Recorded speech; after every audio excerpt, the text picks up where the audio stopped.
Buenas tardes, somos TCA Aragón, Asociación de Familias con Pacientes TCA. El pasado sábado, durante el acto solidario que organizamos en Plaza del Pilar, hablamos de la enfermedad, de los trastornos de conducta alimentaria. 3 palabras clave: sufrimiento, soledad y ocultamiento. Hoy vamos a hablar del ocultamiento, palabra que también define la situación de desprotección, abandono y puesta en riesgo en la que se encuentran muchos pacientes y familiares en nuestra comunidad autónoma. A pesar del elevadísimo número de casos y la gravedad de la enfermedad, seguimos resultando invisibles. Si antes de la pandemia hablábamos de aproximadamente 6.000 pacientes diagnosticados en Aragón, a día de hoy las unidades de trastorno de conducta alimentaria, UTCAS, hablan de un incremento de casos de en torno al 30% o superior. Hablamos de pacientes que requieren tratamientos intensivos de psicoterapia, que la sanidad pública no ofrece a día de hoy. Sin esos tratamientos, la enfermedad se puede cronificar y la curación se torna lenta y complicada.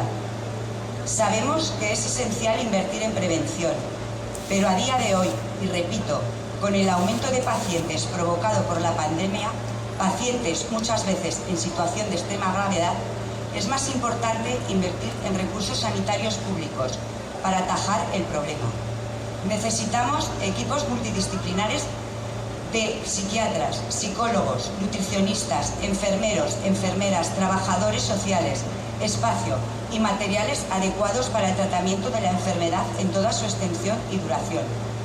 Porque los enfermos de TCA tienen derecho a curarse. Y sí, hablo de derecho, porque todo el mundo tiene derecho a curarse.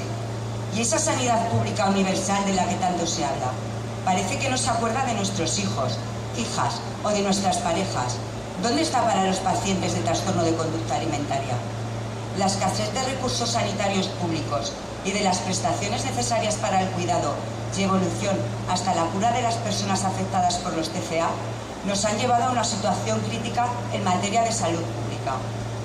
Urge contar con estos dispositivos en la sanidad pública, porque a la larga el coste de la desatención a los pacientes TCA es mucho mayor. Estamos hablando de familiares que tienen que dejar de trabajar, padres de baja, pacientes de baja, años perdidos para los pacientes, años sin vida, años sin poder estudiar o trabajar. Con lo cual, hablamos de un coste superior a lo que supone invertir en la sanación de nuestros hijos e hijas, de nuestras parejas, de los TCA. Antes hablábamos de la necesidad de un equipo multidisciplinar en Aragón. En Aragón contamos con unos buenísimos pero escasos profesionales. Muchos de ellos están hoy aquí, que lidian sin los medios suficientes para tratar una enfermedad tan compleja. Estos días les hemos preguntado por el impacto de la pandemia. Una sola palabra: criminal. Tampoco hay que olvidarnos de las unidades de salud mental. Necesitan profesionales. Y hablamos de profesionales especializados en trastorno de conducta alimentaria. Porque si muchos de estos pacientes recibieran tratamiento especializado allí, quizá el número de pacientes que acuden a las UTCAS disminuiría o solo iría a los pacientes más graves. Se necesita invertir en nuestra comunidad autónoma, porque en ocasiones, y debido a la gravedad de la situación, hay pacientes que se derivan a cientos de kilómetros de su casa. Y aquí no hablo del gasto que supone para la sanidad pública. Aquí quiero hablar del gasto emocional, que supone especialmente para los pacientes, que en un estado de gran fragilidad se encuentran lejos de sus familias, de sus amigos y de sus casas. Por eso, pongámonos a trabajar ya, y digo pongámonos, porque la Consejería de Sanidad, las asociaciones, los portavoces de sanidad de los grupos parlamentarios y los profesionales debemos ir de la mano, debemos dar respuesta con urgencia.